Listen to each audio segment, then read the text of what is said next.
الصديقي فليتفضل مشكورا.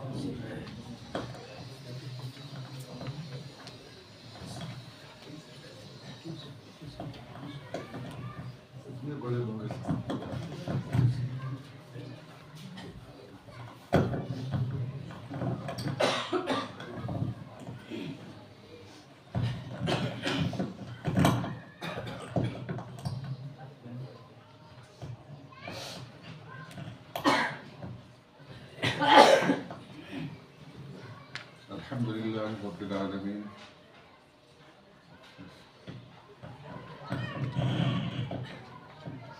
الحمد لله رب العالمين والصلاة والسلام على النبي الأمين ومن تبعه بإحسان إلى يوم الدين. کیا سامنے آ رہا کیا؟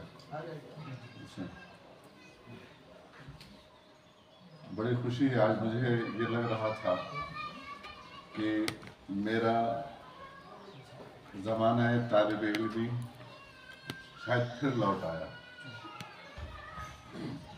اور جس بہار میں آپ لوگ جی رہے ہیں کچھ دیر کے لیے میں اسی بہار میں پہنچ گیا. بہت ہی زندگی کا سنہرا معصوم دلاویز اور دلکش وقت ہوتا ہے جو آپ لوگ گزار رہے ہیں. بہرکیف ہمارے عزیز مولانا، میں عزیز کہہ رہا ہوں، سن و سال کے لحاظ سے ناراض مت کیے گا، علم و فضل آپ کا بہت زیادہ ہے. مولانا حماد صاحب یا جتنے بھی لوگ ہیں یہاں پر، مفتی ابوبکر صاحب، مولانا عبداللہ صاحب، مولانا ابوالبقا صاحب، یہ سب مجھ سے علم و فضل میں زیادہ ہیں. اتفاق سے میں پہلے پیدا ہو گیا، اس لیے سن و سال میں ان سے بڑا ہوں، اس لیے عزیز کہہ دیا. بڑی اچھی بات ہے. اللہ تعالیٰ اپنے دین کی حفاظت سیانت کتنے طریقوں سے اور کہاں کیسے لے رہا ہے، اس کی شان کرام ہے. دیکھیے عربی زبان عجیب و غریب زبان ہے. پٹائی بھی بڑی کھانی پڑتی ہے نہ، اور صرف میں کھائے ہوں گے آپ حضرات. مجھے تو اچھی طرح یاد ہے، ہم پڑھتے تھے، گردان آتی نہیں تھی، ہاتھ اتنا مضبوط نہیں تھا. صرف صغیر صرف کبیر جاتے جاتے تک میں کتنی چھڑیاں گئی ہوں گی معلوم نہیں، لیکن خیر وہ نعمت تھی. اور آج بھی اگر کہیں کھڑے ہو جاتے ہیں تو ان بزرگوں کی یہی ڈانٹ پھٹکار کا نتیجہ. یہ زبان ایسی زبان ہے کہ حقیقتاً اس کی مثال آپ کو دنیا میں کہیں گے. کہا جاتا ہے کہ سب سے زیادہ الفابیٹ چائنیز زبانوں میں، اور ابھی عزیز مولانا خیام صاحب نے کہا کہ سب سے زیادہ بولی جانے والی زبان چائنیز ہے. وہ زیادہ بولی جانے والی نہیں، کیونکہ ان کی آبادی اتفاق سے زیادہ ہے، اس لیے ریشیو میں وہ بڑھ جاتے ہیں، گنتی میں بڑھ جاتے ہیں. حقیقتاً چائنیز زبان وہ ان کے علاوہ دوسرے خطے میں بولی ہی نہیں جاتی. عربی زبان کی خصوصیت یہ ہے، یاد رکھیے گا، دنیا کی کسی زبان میں تین کسی بھی حرف کو جوڑ دیجیے، کسی بھی تین حرف کو جوڑ دیجیے، ایک بامعنی لفظ ہو نکل.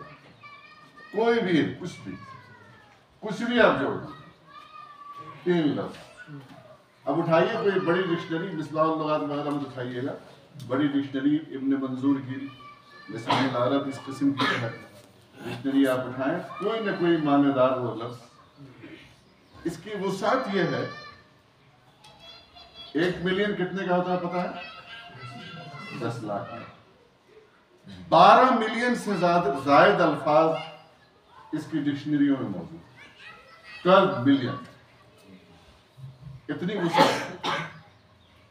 اور اس زبان کے اندر آخر کوئی وجہ تو ہوگی نا اللہ تعالیٰ کے اس زبان کے انتخاب کی، کہ اس کو قیامت تک اپنے آئین اور شریعت کی نگہبانی کا فریضہ اس زبان کے ذمہ لگا. کوئی وجہ تو ہوگی. حضرت مولانا علی بن ندوی رحمۃ اللہ علیہ نے مختلف جگہوں پر اس پر بحث کی، آپ لوگ وہاں پڑھ لیجیے.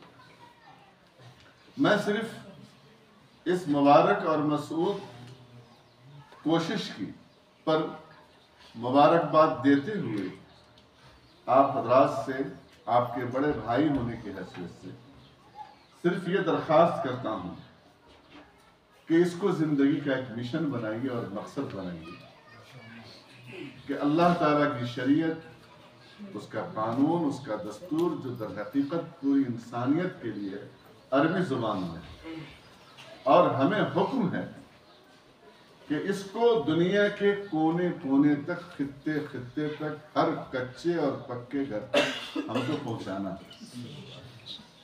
اگر یہی نہیں ہے تو کیا فائدہ کہ ہم عالم ہیں، کیا فائدہ کہ ہم قاسمی ہیں، ندوی صاحب ہیں، مظاہری ہیں، وغیرہ وغیرہ، کیا فائدہ؟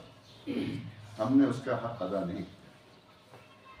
تو میری یہ درخواست ہے کہ اس نقطۂ نظر سے اور اس ارادے سے اس زبان کو حاصل کیا جائے اور اس پر کمانڈ حاصل کیا جائے کہ انشاءاللہ تعالی قرآن مقدس اور احادیث شریفہ کا جو اصل پیغام ہے، مول بھوت،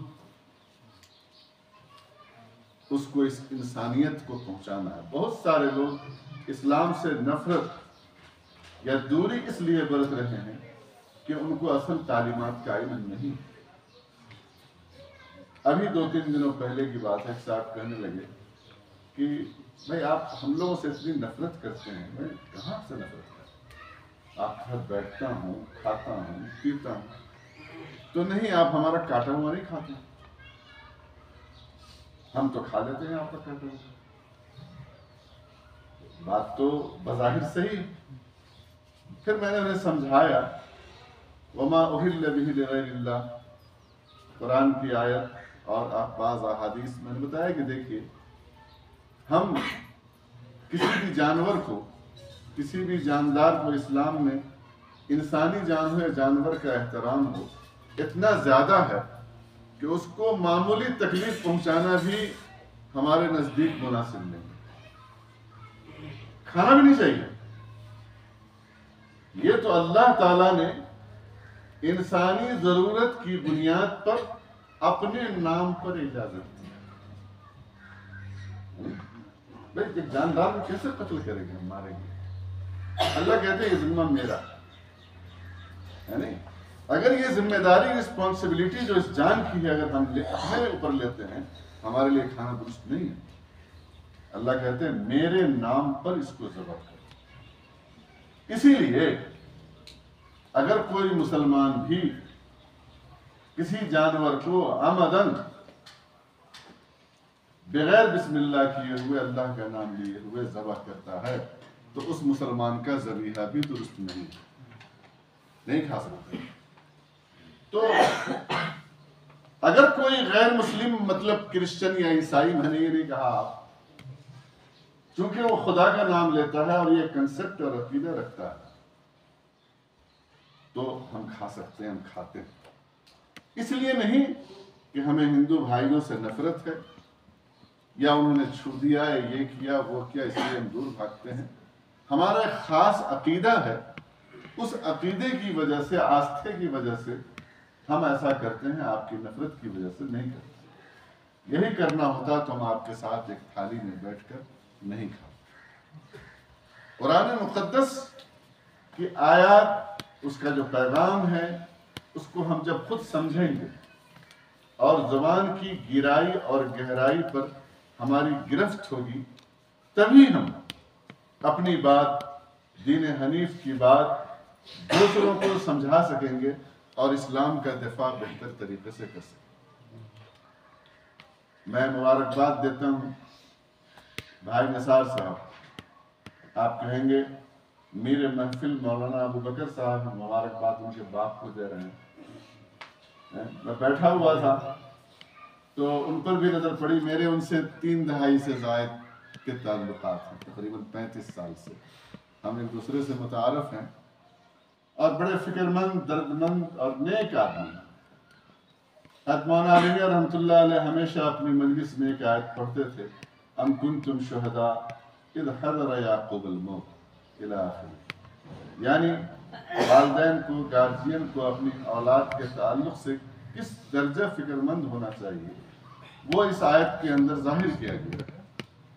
اس اللہ کے بندے نے وہ چاہتے تو اپنے بیٹے کو یہاں ایک سے ایک کیمپس ہے، کالج ہے، وہاں بھیج سکتے تھے، لیکن ان کی دینی فکر مندی اور دین سے لگاؤ اور نسبت کی وجہ سے اللہ نے انہیں اس بات کی توفیق دی کہ اپنے گھر کے اس چراغ کو مدرسے کے اندر انہوں نے بھیج دیا اور اس کی پرواہ نہیں کی کہ اس کا مستقبل، عام طور پر لوگ اپنے بچوں کے مستقبل سے خائف رہتے ہیں۔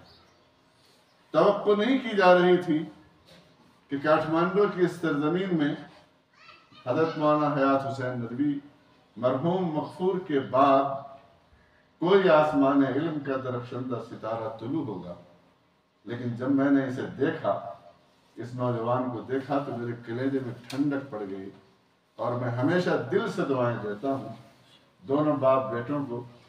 ایک باپ نے دعوت و تبلیغ کی بزم آراستہ کی ہوئی ہے، اور بیٹے نے علم اور مذاکرہ تحقیق کی اور افتاء اور قضا کی مسند کو اپنے وجود سے منور کیا ہوا۔ اللہ تبارک تعالیٰ اس خانوادے کو آباد کرے۔